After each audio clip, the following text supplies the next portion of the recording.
welcome back to Uplift Equine. Today we are going to start a brand new series, the Bitless Horse Project. So the Bitless Horse Project is a bit of something of my own doing out of all of the controversy and all of the stuff that's going on in the FEI right now, today, and people that are just begging to have a bitless option with the FEI level, like with the Grand Prix dressage, because it's like the FEI says yes, you can use a hackamore for jumping, like Grand Prix level jumping, but not for dressage. And so when they were talking to a colleague of mine who was communicating with the FEI was basically like, hey, sure, we'll consider a bitless option, but we need to see a horse that has gone through the levels without a bit, and then we'll talk about bitless options. So that's kind of a weird loophole that they think that they've gotten themselves into, because they think, well, since you can't show legally bitless, then you can't have a bitless dressage horse to show us the Grand Prix bitless dressage, and you want them trained up from the beginning without having a bit in their mouth in the first place. Because I love our bitless horse people. Many of them have trained horses from the ground up, bitless or bridleless completely, which respect. I still have trust issues with bridleless, but that's my own issue. That's neither here nor there. But a lot of the times when you see those horses that are doing all these wonderful Grand Prix movements, bitless or bridleless, they have been trained with a bit in their mouth from the start, and then they were transferred to bitless instead of the other way around. The training that I do actually starts out bitless, because that's kind of more of the classical method, using the longe cavesson for everything that is new and then transferring it to the curb when it's not new, because the theory, the thesis, I should say, is more of when the horse is unbalanced and they're kind of like bobbing their head up and down trying to figure out how to get themselves to do the thing that you're asking them to do. You want something that has a lot of forgiveness, and bitless has forgiveness, at least the right bitless does. That well-padded lunge cavesson, it can move around a little bit. The horse is able to just kind of like lose his balance for a second without having any kind of pain or fall on something that's in their mouth that can be painful. Because holding a bit in your mouth is fine. Metal piece, fine. But the minute you trip, lose your balance, you're falling, you're getting that thing clanked up against your teeth, and it does not feel good. That's why a lot of horses, when they trip, they spook, they fly their head up, because they're like, I just landed on something metal with my face. I can understand that. So that's why the truly classical method uses the longe cavesson first as kind of like a safety net, and then we later transfer it to the curb. But what if you never transfer it to the curb? What if you keep the horse bitless throughout the entire process? Through the ears above the ground. That's possible, because that's what we do. We just do the 4 reins, longe cavesson, curb bit. But you just never do the curb bit. We could do that. So I'm thinking, bitless horse project. My horse is a 5-year-old horse that has literally, from this video, only been ridden 10 times. Yes, he is a 5-year-old that's only been ridden 10 times, and that's by design and slightly by circumstance as well, because I try to hold my guns. I'm like, I'm not going to ride this horse until he's about 4.5, 5 years old. And then right around 4.5 years old, and like a little bit less than 4.5 years old, I'm like, I really want to ride him. I really want to just start at the walk. I'll just start at the walk. And then I get this health issue that like my muscles would not release at all. I mean, it turns out it was a magnesium deficiency, but if my muscles weren't releasing, his muscles are going to brace against my muscles, and I could not ride like that because he's going to then develop bad habits bracing up against me, which I don't want to develop bad habits from the beginning just because of an issue that I have. So we just continued groundwork for another year. Another entire year. But that's okay because according to the classical method, we don't really start horses until 5 or 6 years old anyway. So he had a wonderful childhood of just kind of being a horse, lazing around, doing his own thing. We did groundwork because I'm going to do something with my horse because I'm not that kind of, person that does not involve themselves. But we did groundwork for 4 years before this ride. So, yeah. But here I am kind of testing out the camera positioning and how close I should be since this is his 10th ride and we don't have precision steering down quite yet. Don't blame me. It's a thing that happens. He's green. He's very green. He's very good. He's a very good boy, but he's very green. Right now, I am just showing him around the arena. His name is Revan. He is my personal horse, and I've had him since he was 1 year old. He was a rescue from a neglect case. So when I got him, he had just been halter trained by a natural horseman or horsewoman. And before that, he was feral. And what I mean by feral is he wasn't in the wild, but he had never really been handled before. His mother was domesticated, she had been handled, it was fine to kind of move her around, but he had not been touched. He was afraid of touch.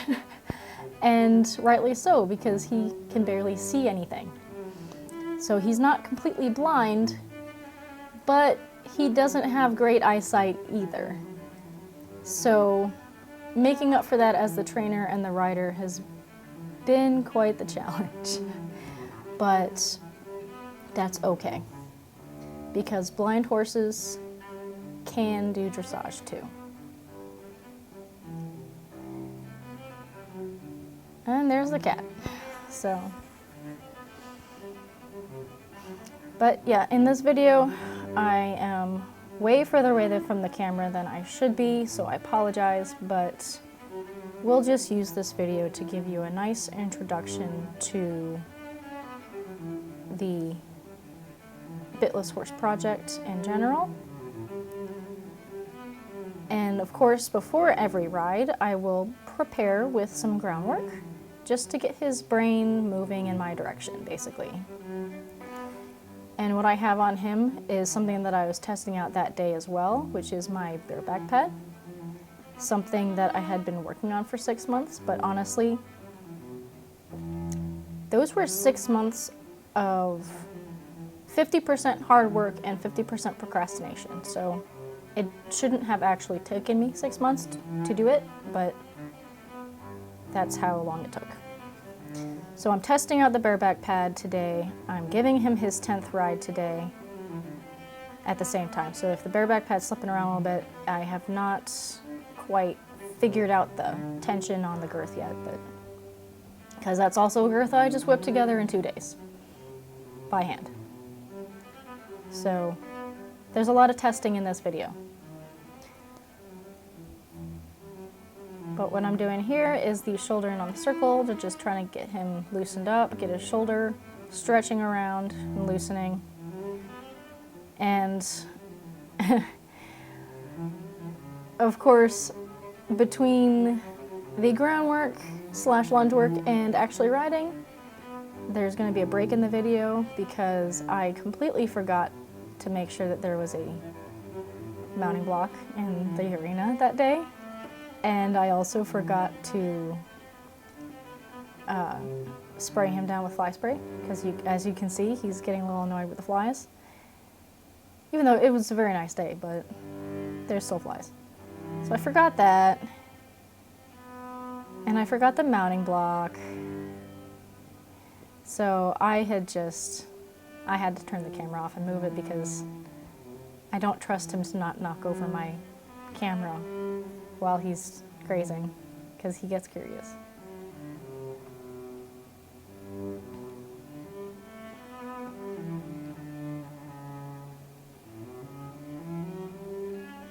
Oh, there we go, haunches in. His favorite for now. There he goes. That's his favorite direction. The other direction is not his favorite. Yeah, I'm asking him to go on the traversal, which he's not familiar with. So he's like, "What you doing, Mom? We usually just do a straight line."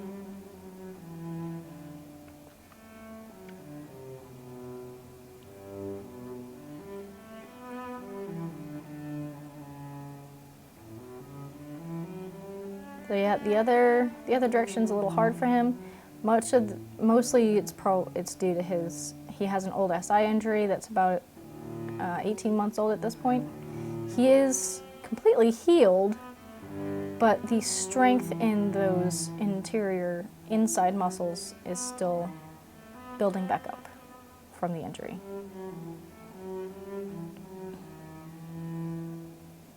Of course, I'm a big proponent of treats at the right time, but only at the right time.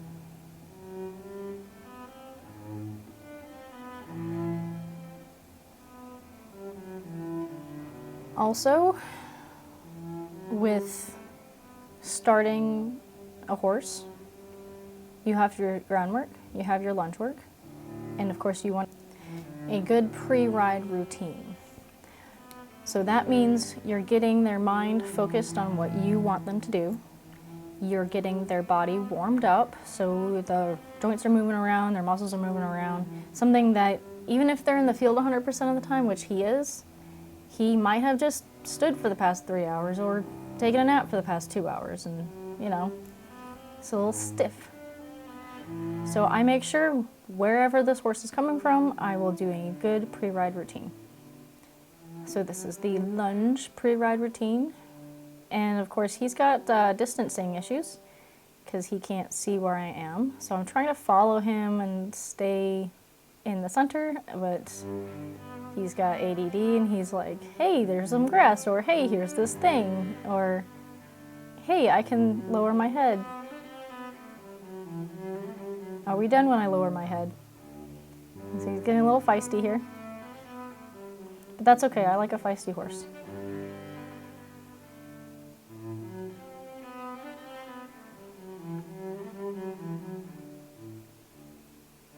And there he goes.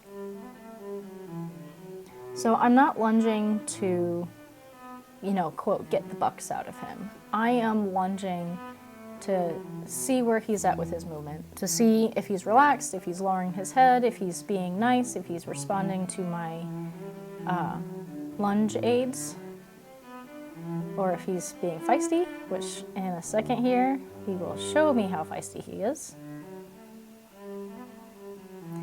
But he'll do that. He's one of those horses, and that's one of the reasons why I decided to take him, is he's pretty well-mannered, but he has those bouts of, super energy, which will be good for the level that I am planning on taking him into, Lord willing. So right now I'm just going to lunge him until he starts to show me he's relaxing a bit after that explosion of energy.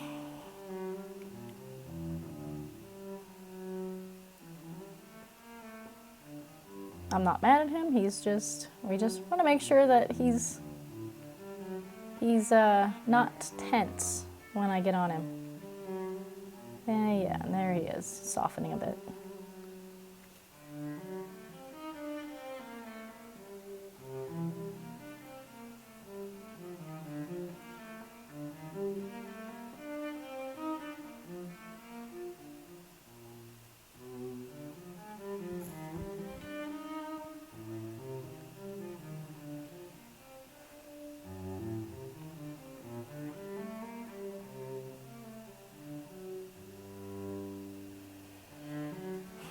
But more about the Bitless horse project. So I think I have gotten myself a loophole, which in Europe you wouldn't be able to do, because in Europe they do not have this organization called the WDAA, which is the Western Dressage Association of America.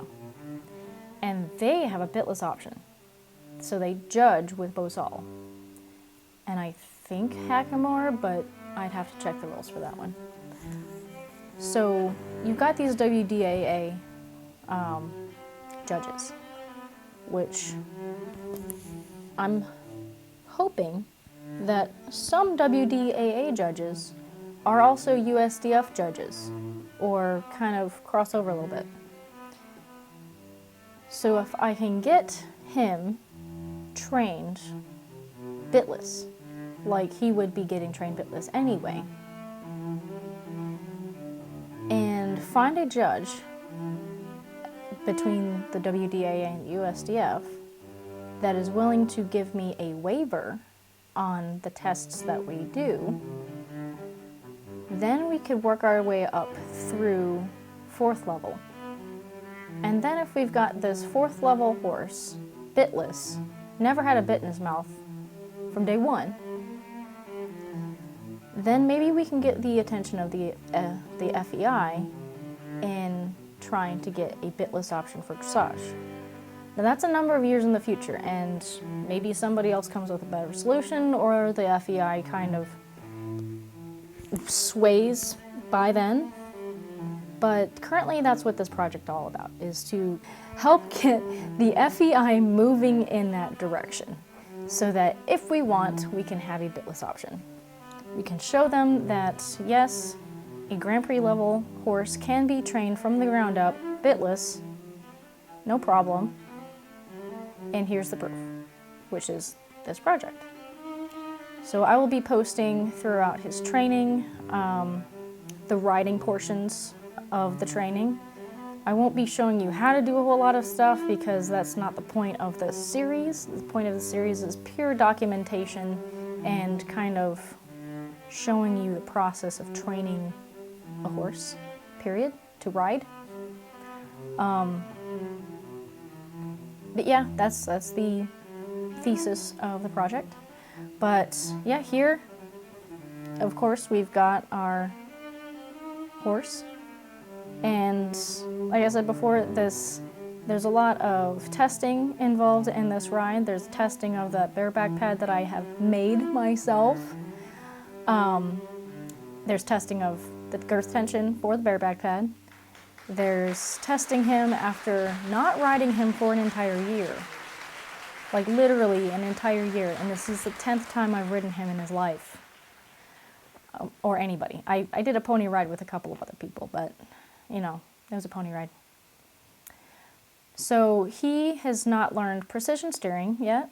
He knows how to steer. He knows how to listen to my leg aids to move forward. He knows how to move backwards. And I use that with my seat aid. I do not like using a leg aid to get them to go backwards. It's a little counterintuitive in my opinion, but that's just me. So I'm testing out to see where he's at after an entire year of not riding him, and to see like how he's responding to the reins, how he's responding to my leg and my seat. It all went really well, thankfully. Towards the end, I start doing kind of some halt transitions, halt walk. And each one of these rides is going to come with a plan. And honestly, this video series is going to help me stay accountable to my plans instead of just mindlessly riding through my life and be like, oh, maybe I can hope he can get to the trot at some point. I don't know. I actually want to be on a schedule, so this is helping me too. But right now, I am just concerned with how the fact that he's carrying me well, he's not in pain or scared or anything like that, and he's responding to all of my aids. Mostly responding to all of my aids. Like I said, we have not gone through precision steering, so hence why we didn't ever get that close to the camera. Because if he gets to a certain distance from the camera, he will then notice that it's there and then try to knock it over. Like when a cat sees a cup or an object on a shelf and just has this overwhelming desire to knock it over. He does that. He does not get scared of cameras, he wants to knock them over. He's funny that way.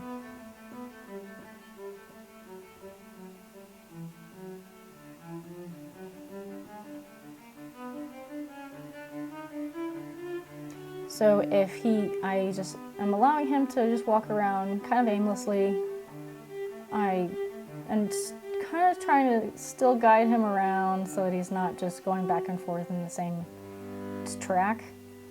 But if he stops, I'll immediately nudge him forward again. If I ask him to stop, he'll have to wait until I tell him to go forward again.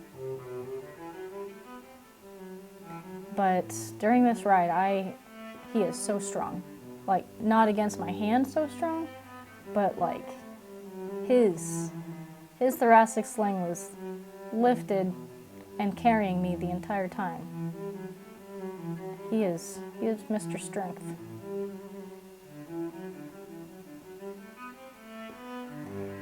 So I like using bareback pads to train horses as a step. Bareback pads, or a student of mine uses a total contact saddle, which is basically a surcingle that's got stirrups attached to it. And you just kind of ride with that and a pad underneath of it.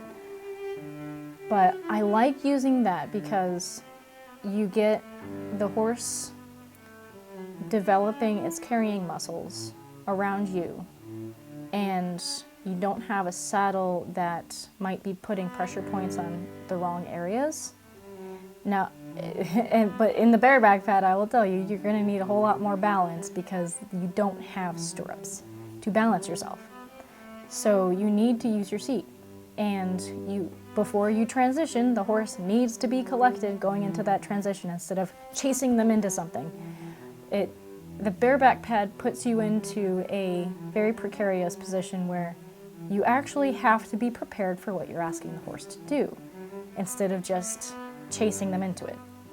So it kind of gives you a certain level of accountability.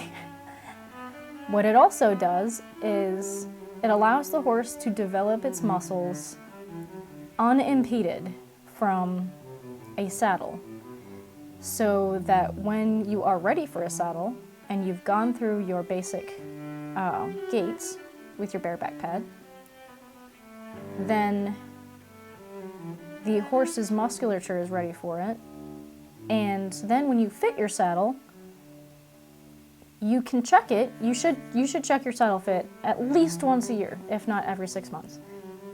It gives the horse a chance to develop its own muscles and your riding and your skill without the issues that a saddle can give you, so that when you do get your saddle and fit it properly, if there's something that is preventing the horse from moving, you know it's the saddle, and you know it's the saddle fit, because you've been riding in a bareback pad the entire time, and the bareback pad's been fine. So it kind of like separates those two things. But yeah, I'm not even done explaining the bareback pad philosophy before I am done with this ride. So it was literally about, I think it was a 7-minute ride, but he did so well. And like I said, it was the 10th time that we have ever ridden. It had been an entire year before I have ridden a horse. Mostly because of that health issue that I mentioned in the beginning, because if I'm going to have muscles that are not releasing at all, then any horse is going to stiffen against my tight muscles. And that's just not fair. So that's one of the reasons why I didn't ride for an entire year. And that's one of the reasons why my riding muscles are really bad. And my self-carriage is awful.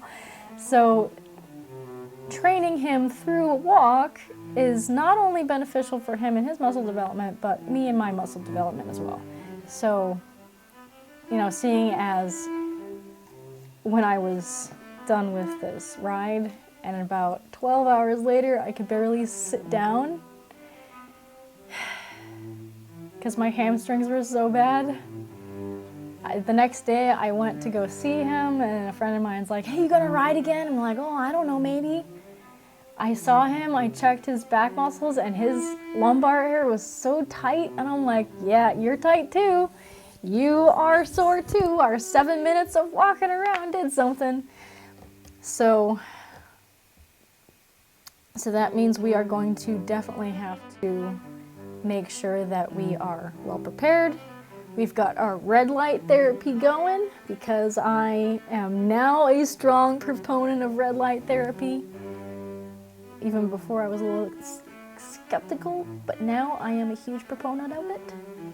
But riding once a week, and then the other day of that week, the other weekend day, is recovering from that ride. And I think we're just going to get ourselves up to 10 minutes of riding, and then we'll probably stay there for a little while, and then maybe get ourselves up to 15 minutes on back, you know, on the back, and then we'll probably stay at 15 minutes for a while, and just do different things that are a little bit more challenging for the muscle structure. So, yeah, that's our project.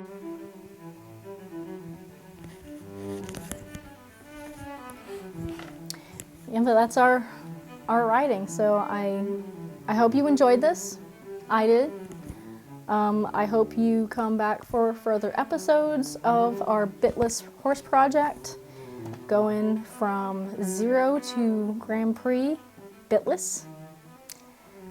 Despite anybody else's opinions or anybody else's commentary, we are staying Bitless. You know, the slow road sometimes is the best road, and the slow road is the road to trying to convince the FEI to give us a Bitless option. So I will take that on as my mantle. So please like and subscribe if you want to see more of this content more often, and you want to see us reach this goal of ours. Please subscribe, help me out, help the channel out.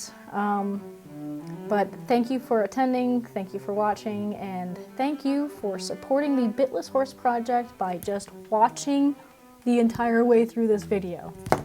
I hope you have a wonderful day, and we will catch you later. Bye.